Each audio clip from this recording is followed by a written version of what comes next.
मैं ये बता दूं कि चाइना ने कैसे बार बार धोखा दिया है। तो वो जो कहा जाता है कि आप ट्रस्ट तो करें लेकिन साथ में वेरीफाई करते रहें, मुझे तो ये लगता है कि वेरीफाई करें और ट्रस्ट थोड़ा साथ में कर लें। देखिए जरा क्या किया गया।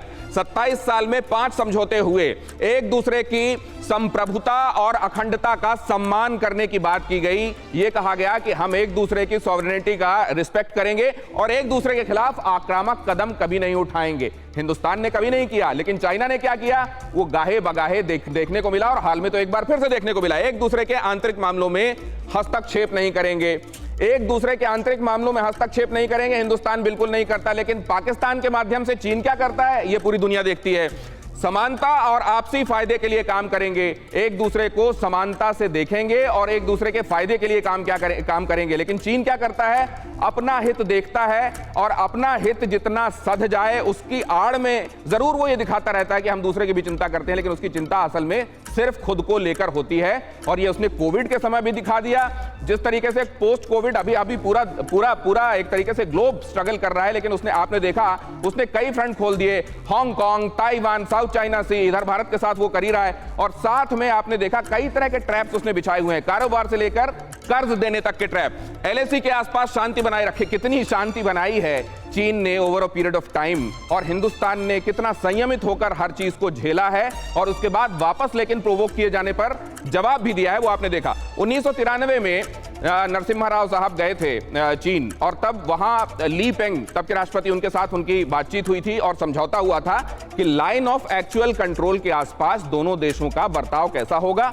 और यह समझा, एक दूसरे से समझ बनी थी कि पीस एंड ट्रैंक्विलिटी, यहां पर शांति कायम रखने को लेकर दोनों ही मुल्क जिम्मेदारी से काम करेंगे। और इसी बात को रीइंफोर्स किया गया था 1996 में। 1996 में जब देश के प्रधानमंत्री देवे गौड़ा थे, तब उन्होंने चीनी राष्ट्राध्यक्ष के साथ 1996 में उसी बात का जिक्र हो रहा है जिसके आर्टिकल 6 का इन दिनों बहुत जिक्र हो रहा है।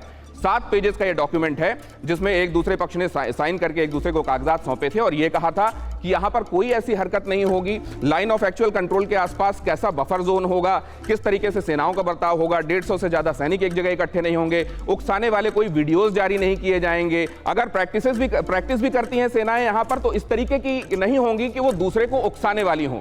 भारत ने इसका पालन किया, लेकिन चीन ने क्या किया, पूरी दुनिया ने उसको देखा है। 2013 में एक बार फिर अटल बिहारी वाजपेयी के बाद का इरा ये हम बात कर रहे हैं। अटल बिहारी वाजपेयी 2003 से लेकर जब तक उन्होंने एक मैकेनिज्म बनाया था, वो मैकेनिज्म इसलिए था कि रिप्रेजेंटेटिव मैकेनिज्म बने, दोनों तरफ के प्रतिनिधि हों और लाइन ऑफ एक्चुअल कंट्रोल के आसपास बॉर्डर डिस्प्यूट को हटाने के लिए एक दूसरे से बातचीत हो। 2013 में इन बातों को और इन्फोर्स किया गया, वर्किंग मैकेनिज्म बनाया गया और हमेशा भारत ने उसको लेकर जो समझ बनी थी, भारत ने उस समझ को निभाया, लेकिन उसके पड़ोसी ने हमेशा हर बार इस समझ पर कुठाराघात किया।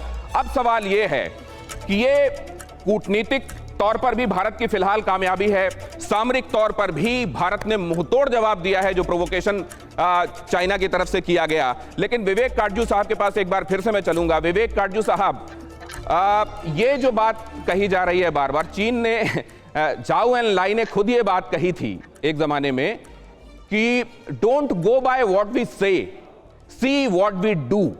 और वो करते क्या है ये तो दुनिया ने टाइम एंड अगेन देख लिया है। क्या चीन में आईना देखने की परंपरा नहीं है? देखिए, वास्तविकता से हमें दूर नहीं हटना चाहिए।